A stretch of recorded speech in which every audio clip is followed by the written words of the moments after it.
So I'm here today to tell you a bit about my story and also some of the thoughts that I've had after doing this for a number of years, right? And why do I say turning life around? If you asked me 4 years ago, that I would be here talking to you about a plant-based diet, I wouldn't have believed it. I would have, said you're kidding because I loved my steaks and burgers and bacon and pizza and everything else that I'm sure Americans love to eat, and even the Malaysian foods, right? And I actually hate veggies. Or I hated veggies, right?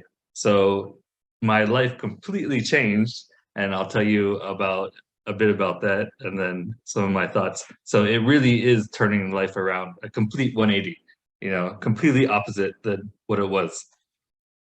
So, like in the introduction, that's me on the left, right? That was when I was over 100 kilos and I was on my standard American diet.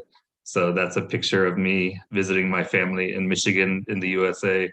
And I was having one of my favorite foods, which is a Philly cheesesteak hoagie.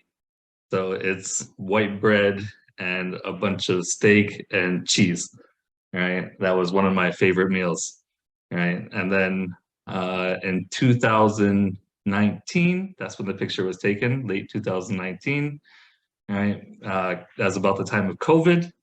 So I had some time at home, there was lockdowns. So I started seeing some information about different diets, and I thought, oh, maybe it's a good time to be healthier, right? And I discovered a whole food plant-based diet, right? And I tried it out and it was amazing. And 6 months later, I had dropped 25 kgs, as was mentioned, and I was on medications and other things that all went away. And, the light bulb went off, and I was like, wow, why didn't I do this before? Right. But I'm not young. I discovered this in my 40s.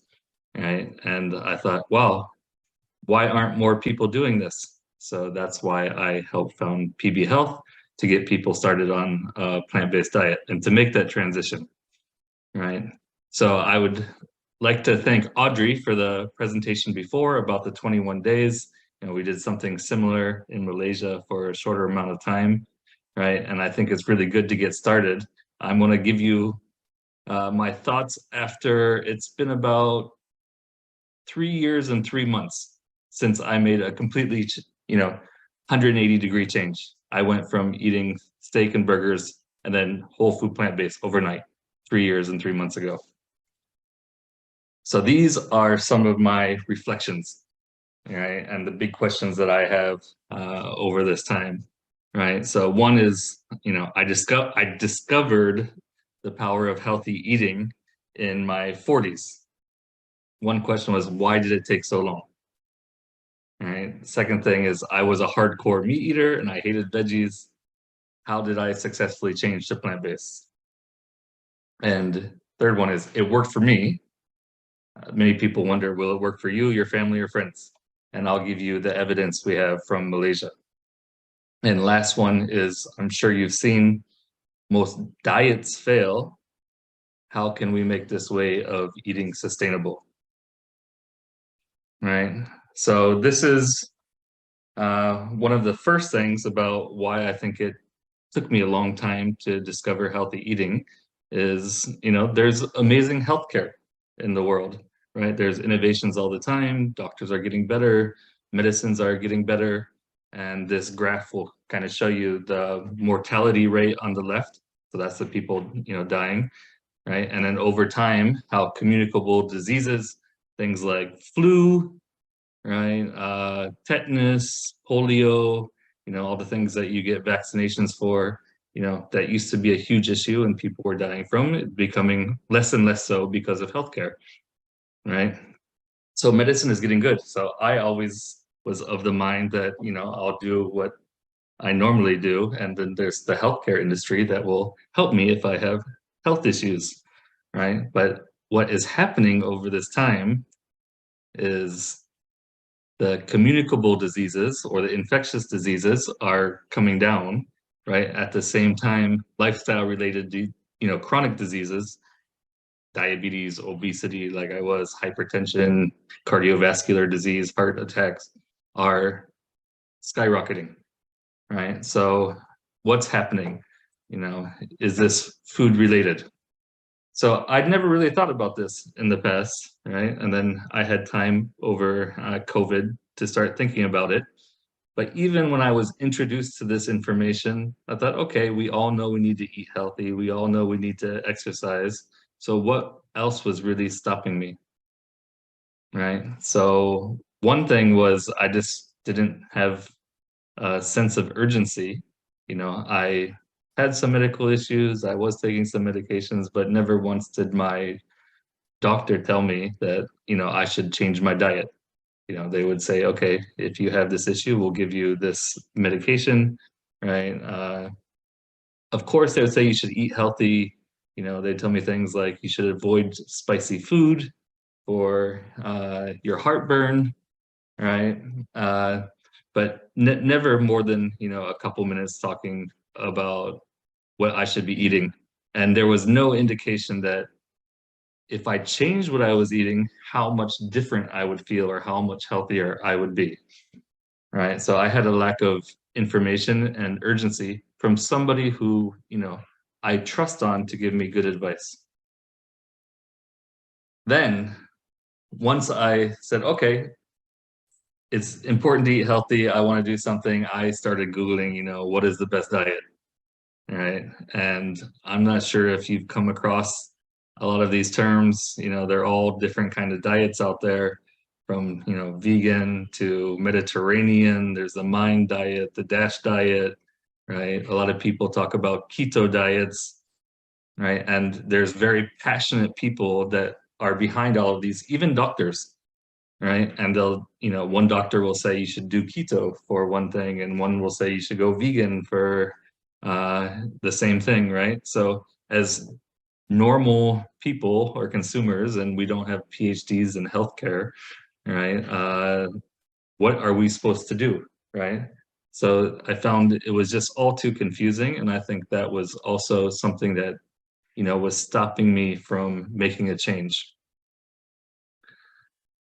Then, when I was pretty convinced that a whole food plant-based diet is the right way to go, right? Then I had so many friends I'd talk about, I want to try this diet, or I'm, doing this, and they would send me articles, they would send me, information that pretty much was against what I was saying. So there's a couple examples here. Time magazine had a big cover at one point that said, eat butter, the scientists have labeled fat the enemy and why they were wrong, right? And then there's another one, Daily Mail, Gwyneth Paltrow, celebrity saying that you should try a high-fat keto diet, right? And a lot of times there'll be scientists or other experts that are supporting these claims, right? So are they trustworthy? Did I make the right choice? Are they right? Wasn't quite sure. So there's this uncertainty around it, right? So this is before I started. And then when I finally did decide to make that change, what were the things that changed my mind, right? So one of the major ones was I discovered these doctors. The guy on the left, his name is Dr. Colin Campbell. The doctor on the right is Dr. Dean Ornish. You'll see that they're both very famous. Many of you have probably heard these names. Dr. Campbell wrote the China study, which is one of the bestsellers in nutrition, and it's considered the most comprehensive study of nutrition ever conducted. And Dr. Dean Ornish on the right was the first doctor that showed you could actually reverse heart disease with diet and lifestyle changes. So these are two doctors, right?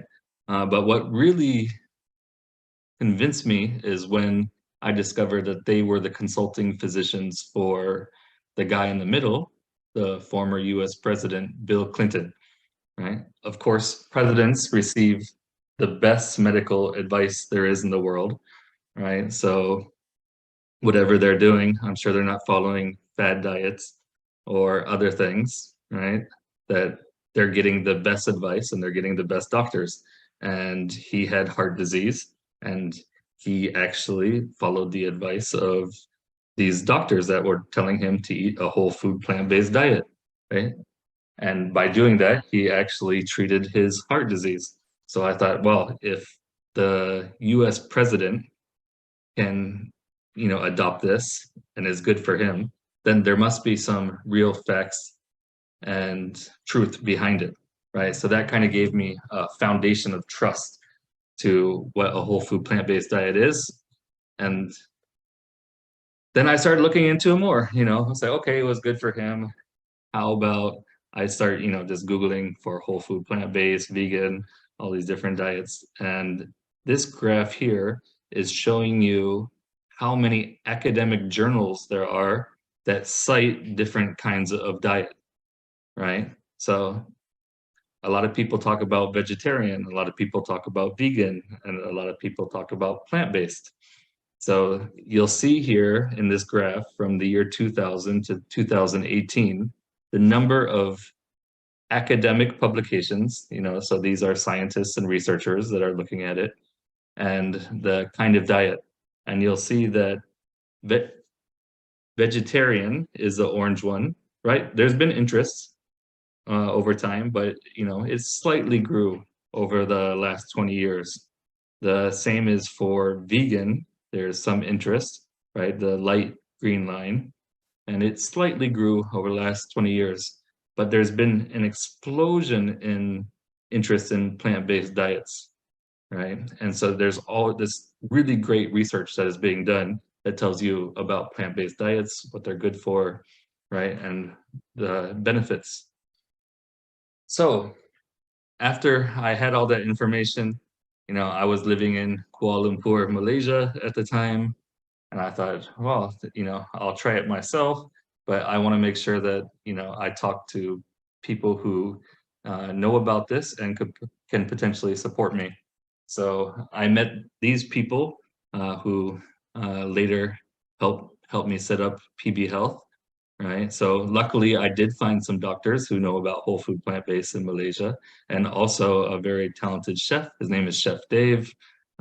Maybe you've seen him on social media. He's quite famous now, right? So Dr. Vaithi, Dr. Lachana, Dr. Jess, and Chef Dave, all supported plant-based and said, let's introduce this to more people, and they supported me along the way as well. Even giving me blood tests and advice.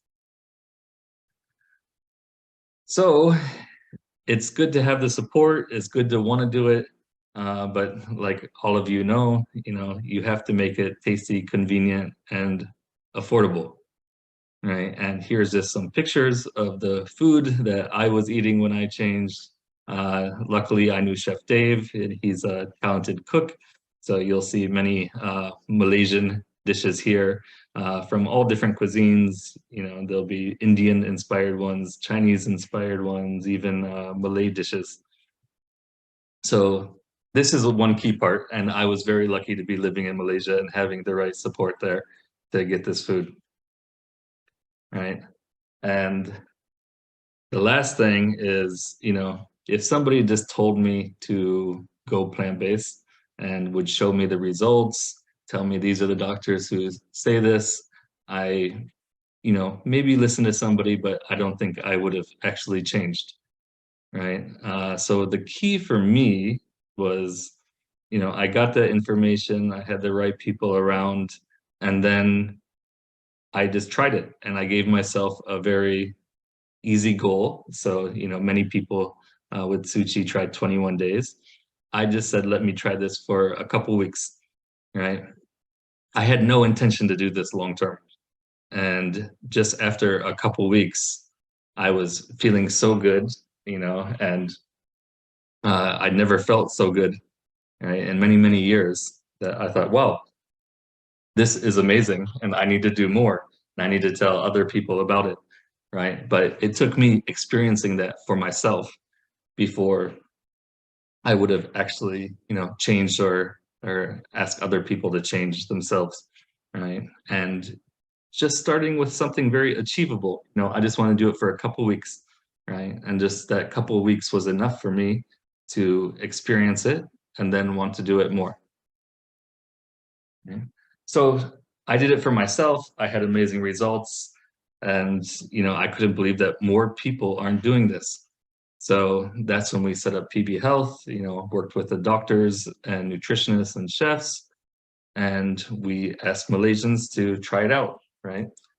So for just 7 or 14 days, so Tsuchi does 21 days. We wondered, can we get results if we just do it for 7 days or 14 days? We actually started for 14 days, but some people said, "Oh, I'm feeling pretty good after 7." So, we wondered, would you get results if you just did this for 7 days? Right? And when we started this, people said, "Are you really going to have that much effect just from food? Like, are you going to make us exercise more, or are you going to make me quit smoking?" And we said, "No, we're not going to make you do any of those things. We just ask that you change your diet. And, of course, it's not good to smoke. The doctors aren't going to recommend that, right? It's good to exercise. The doctors will recommend that you exercise, but we didn't ask people to change anything other than what they ate." And why is this important for Malaysia? This is like most of the world, like my country, the US. But, it's one of the worst in Asia that Malaysians are 50% overweight or obese, right? High cholesterol in the population's 40%. Heart disease is the number one killer, right? Hypertension is at 30%, diabetes at 20%, right? So there's this huge problem and a huge need in Malaysia, right? And like I said, some people will say, well, it's maybe because Malaysians sit around, right? Or Malaysians started drinking more, right? A lot of them are smoking. So we have some data here from 2006 to 2015 that show you pretty much every chronic disease is going up over this time, right? But what's happening with other lifestyle factors, right? So people were actually exercising more, right? They were exercising more, but still chronic diseases were going up. Alcohol, people were drinking less, but the chronic diseases were still going up, right? Smoking was about the same. So it couldn't really be explained by other lifestyle factors, but food, right? And one of our doctors like to always share this slide. It's not about the size of the heart of each person, but how much heart disease there is among different groups of people that have different diets, right? So omnivores have the highest incidence of heart disease, where vegetarians very much less, and vegans even less than that, right? And a whole food plant-based diet is like a healthy vegan diet. Just being vegan doesn't mean it's a very healthy diet. Like Audrey shared earlier, it's getting rid of the salt, oil, sugar, right? But even those who have some of that, vegans have the lowest incidence of heart disease, right? So obviously this is all about the food. And what did we give these people over the 7 or 14 days? These are all dishes that were prepared by Chef Dave. They were, sent out all across KL in Malaysia, and people enjoyed them throughout the challenge. So I know people like to see different kinds of foods, and you see that they're very colorful, different spices. We tried to have a mix of Indian, Malay, Chinese, and Western, so people could get the whole gamut of different kinds of foods and flavors, so that after the challenge, they could, better identify for themselves what they liked and that they could continue on. So just some more photos, different ones every day. The number one seller was the Nyonya Laksa. So if you are in Malaysia, Singapore, in that region, if you can find some nice Nyonya Laksa that is plant-based, I recommend that you try it. So these people ate this food, they did this, what were the results? And you'll see that there's uh, two here, there's 14 days and 7 days. And then on the left, you see different blood markers. So everybody took a blood test before and after, and then we compared, right? And you'll see total cholesterol down 18% in 14 days, 15% in 7 days, right? So you see a huge drop just in 7 days. LDL cholesterol, the same, the bad cholesterol, same kind of story. Over 20% drop in 14 days, 19% in 7 days. Triglycerides were down, right? Fasting blood sugar levels down. Even weight is down for most people. So you see people lose about, 1 to 3 kilos in that amount of time. So, and this was pretty consistent across, all different ages, both men and women, right? People who had been vegetarian, most actually, were normal omnivores. They ate everything, right? But this was pretty consistent throughout. You always have some outliers, and that's why we have nutritionists and doctors on staff who, there's usually a good reason why somebody wouldn't get these results. But for the vast majority of people, this was the case. So it worked for me. It works for other people. It's proven, not just Malaysia, Suchi's done the 21 days, I think, in many different countries, and the results will be consistent. It works, right? But you probably know that most diets aren't continued, right? You look up the statistics, but, people who diet usually don't sustain it over time, right?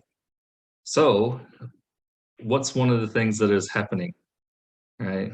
And how can you sustain it? So I've done this myself for 3 years and 3 months now, and I'll continue, right? But why don't people actually change, right? So this here is a graph. It's called the pleasure trap.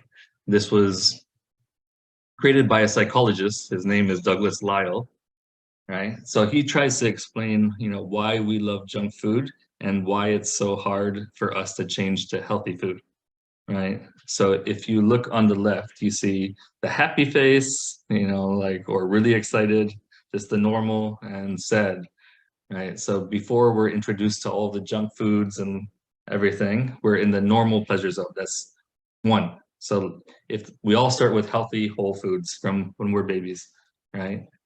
But then when you have junk food, chips, fries, things with lots of salt, oil, sugar, that actually, gives us dopamine in the brain, and we have enhanced pleasure, right? So that's where you see the graph going up. That's the junk food, right? But we don't always maintain that pleasure because your body gets used to it, right? So if you keep having those foods, it just becomes normal. So that's the number 3 there, that you can continue to have junk food and you're still in the normal pleasure zone, right? So then what happens when you introduce healthy food, which I think many people have experienced in the 21 days, right? We did the same for the challenges in Malaysia, right? So when you introduce healthy foods and you take away all those nice sugars and oils, right? And the salt, that people don't like it, right? That's why people say healthy food doesn't taste good, right? So you're taking away the things that they've been enjoying. So you see this subnormal pleasure zone, right? That's number 4, right? But if you actually continue eating that food, right, and you maintain it, your body starts to like it, right? And then it goes back into the normal state. And that's where you're at 5, right? So if you can get to there, then you can just normally enjoy the foods that are healthy, right? The issue is that most people never make it through this 4th stage, that valley, right? So the key question is how we get over that. And it looks like from research that to get past that valley, can take anywhere from 6 weeks to, a few months, right? And I think that anybody who's done the 21 days, you've got an amazing start, and hopefully you're on the upswing, starting to enjoy those foods, right? And if you continue on, you can consistently enjoy those things, right? So I would encourage anybody who's done the 21 days to keep it up. See if you can keep it up for, over 6 weeks, couple months, and try to get back into that normal pleasure zone, right? And if you can get there, it is much more likely to be sustainable. And, even for myself, my plan was, yeah, I thought this was amazing. I'm just going to keep going forever, but then, I moved to the US, different things happened. Sometimes I went out to eat. They didn't even have any veggie options. The best thing I could get was French fries, right? So, my plan was to always just maintain this, but the reality was, I tried to do my best, but I had pitfalls along the way, right? I didn't always eat the most healthy things, right? But because of that experience and commitment to it, I said, oh, it's all right, I'll just get back to it. So, I think that over time, I've gone through these kind of dips and mountains, but it is improving, right? So I try to be kind to myself and not get I don't beat myself up over not doing it 100% all the time, right? The other thing I found was, you know, a lot of people will go plant-based for different reasons. We're talking about health today, but a lot of people care about the animals. A lot of people care about the environment, right? I didn't have those motivations when I started, right? I just wanted to feel healthier. It's not that I don't care about those things, but it wasn't a priority in my life, right? But once I actually changed my diet for health, and then I realized, wait, because I'm focusing on my diet, I'm also having this other good impact, right? I started to feel better and better about it, and it became more important in my life, right? So even though I haven't done a whole food plant-based diet 100% for the last 3 years and 3 months, I have maintained at least vegan, right? So I try to make it healthy. Sometimes it's not as healthy, but it has been vegan, and I find it very easy to do, right? So I did a little calculation online. There's things like the vegan calculator. So you can see if you change your diet, how much impact you're having on various things. And here are a few, right? So since I changed my diet over the last 3.3 years, there's over 1,000 lives that I haven't impacted, right? So that's from farm animals, fish, all the ikan bilis and different things. So there's over 1,000 lives that haven't been lost because of my diet change. CO2 reduction is also a big factor for diet change. So over the last 3.3 years, my CO2 reduction is around 11 metric tons. What does that mean? That's 2.5 years of car use, right? So just by changing what I've been eating, it's like me not driving for 2.5 years. Last thing is water. Our diets, especially meat, has a huge resource drain. They use a lot of water, first to irrigate the plants that then they feed to the animals, right? And then the animals themselves and all the processing, right? So over the last 3.3 years, it's estimated that I've saved 5 million liters of water. And how much is 5 million liters? That is the same size as 2 Olympic-sized swimming pools, right? So even though I did this all for my health, over time, I can also, feel good about I'm having all these other really excellent impacts, for animals and for the planet. And it's one of the things that keeps me going. And lastly, I would like to, say if you like this way of eating and you feel like plant-based is good for you, it's really important and nice to find a community. right? And the first community I would like to thank here is Tsuchi. You know, this picture was with some Tsuchi volunteers. Our kitchen in Malaysia, you know, Tsuchi had arranged for our meals to be delivered to hospitals, to patients in need. So we're delivering meals here together with the volunteers.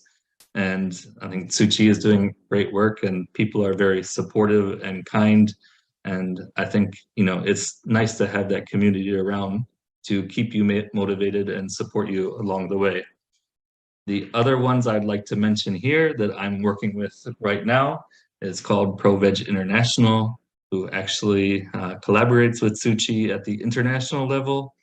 They work on UN climate conferences, right? And the team there has a mission of reducing animal consumption by 50% by 2040, right? So it's a big international organization and group centered mainly in Europe, but they have activities in Asia, North America, Latin America, right? And it's a very passionate and supportive group of people who have all kinds of plans to help make a plant-based world, right?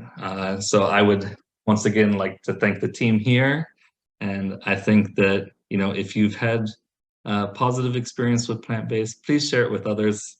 If you see organizations out there that you think can help, you know, please reach out.